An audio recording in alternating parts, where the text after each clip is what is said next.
Bharatiya Janata party Himachal Pradesh विधायक दल की एक विशेष बैठक पिछली रात हमारे पूर्व मुख्यमंत्री नेता प्रतिपक्ष श्री जयराम ठाकुर जी की अध्यक्षता में संपन्न हुई, जिसमें हमारी पार्टी के प्रदेशाध्यक्ष डॉक्टर राजीव बिंदल जी विशेष रूप से उपस्थित रहे।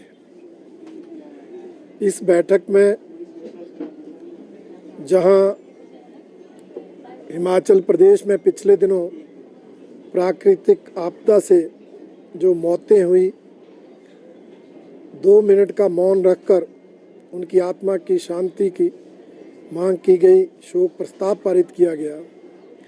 वहीं चंद्रयान 3 की सफलता के लिए इस देश के वैज्ञानिकों को, आदरणीय प्रधानमंत्री जी को बधाई प्रस्ताव भी इस बैठक में पारित हुआ। इसके अलावा अनेक विषयों पर इस बैठक में चर्चा हुई और विधायक दल का मानना है कि वर्तमान कांग्रेस सरकार बदले की भावना से काम कर रही। पिछले दिनों जिस तरह से नाचन विधानसभा क्षेत्र के हमारे विधायक विनोद कुमार जी पर एफआईआर दर्ज की गई, विधायक दल ने उसकी कड़ी निंदा की है। अपने क्षेत्र की जनता की समस्याओं को लेकर अधिकारियों से मिलना, अधिकारियों से बातचीत करना, ये हर विधायक का दायित्व है, कर्तव्य है। और अगर समस्याओं का समाधान ना हो तो कई बार विधायकों को ऊंची आवाज में भी बात करनी पड़ती है। और जो विषय नाचन का था वो भेदभाव का भी था, अन्याय का भी था, आपदा का भी था। आपदा के कारण कुछ लोगों को राहत मिल रही, कुछ को नहीं मिल रही। उस विषय को लेकर हमारे विधायक महोदय ने विषय उठाया था, परंतु समाधान करने की बजाय उन पर एफआईआर दर्ज करना, ये इस सरकार की तानाशाही को दर्शाता है, जिसकी विधायक दल ने कड़ी निंदा की है और मांग की है कि उस एफआईआर को वापस लेना चाहिए, क्योंकि विधायक ने कोई ऐसी गलत जो है हरकत नहीं की है, कोई ऐसा काम नहीं किया है जिसके कारण एफआईआर दर्ज हो सके। विधायक दल ने तुरंत उस एफआईआर को रद्द करने की मांग की है। दूसरा, विधायक दल की बैठक में हिमाचल प्रदेश में जो बारिश से आपदा आई, उस पर विस्तृत चर्चा की गई। सभी विधायकों ने अपने विधानसभा क्षेत्र में बाढ़ से हुए नुकसान की चर्चा की और उस नुकसान के लिए प्रदेश सरकार क्या क्या कर रही है उस पर भी अपने विचार रखे। कुल मिलाकर जो स्थिति सामने आई, विधायक दल भारतीय जनता पार्टी का मानना है कि ये सरकार इस त्रासदी में पूरी तरह से फ्लॉप सिद्ध हुई है।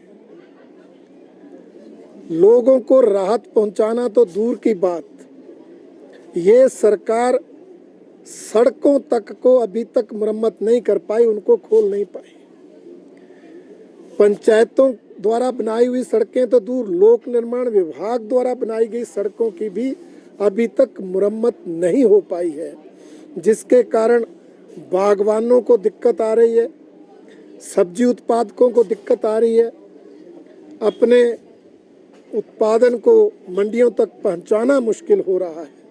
परंतु इस सरकार का नकारात्मक रवैया जो है वो सिरदर्द बना हुआ है। यही नहीं, जिन लोगों के मकान चले गए, अभी तक शरणार्थी कैंपों में रह रहे हैं, उनके मकान बनाने के लिए किसी भी तरह का ना तो आर्थिक सहयोग किया जा रहा है, ना उसमें कोई आगे कार्रवाई की जा रही है।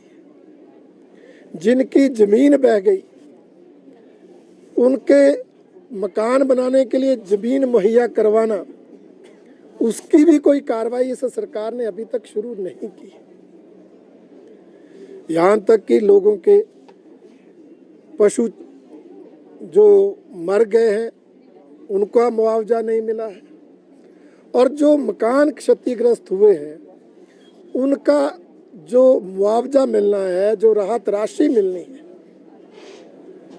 वो या तो मिली नहीं कई लोगों को, और जिनको मिली है वो भी 10-15 हज़ार के करीब मिली है। जबकि मुख्यमंत्री जी ने घोषणा की थी कि जो मकान आंशिक रूप से भी क्षतिग्रस्त होंगे उनको 1 लाख रुपए की राहत राशि दी जाएगी। यही नहीं, इस राहत राशि आवंटन में भाई भतीजावाद और भ्रष्टाचार हो रहा है।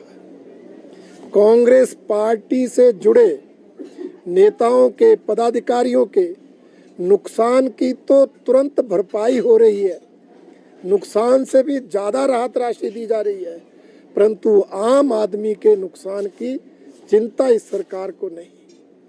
कई जगह तो राहत राशि कांग्रेस पार्टी के पदाधिकारी दे रहे हैं, कैश के रूप में दे रहे हैं, जिसके कारण भ्रष्टाचार होने की आशंका है। भाई भतीजावाद तो हो ही रहा है। भारतीय जनता पार्टी विधायक दल ने इसका कड़ा संज्ञान लिया है और सरकार से मांग की है कि इस आपदा में जिनकी जमीन चली गई तुरंत तबादले के रूप में उनको जमीन उपलब्ध कराई जाए, जिनके मकान क्षतिग्रस्त हुए हैं अपने राहत मैनुअल के अंतर्गत उनको 1 लाख की राशि तुरंत प्रदान की जाए, और जो मकान पूरी तरह क्षतिग्रस्त हो गए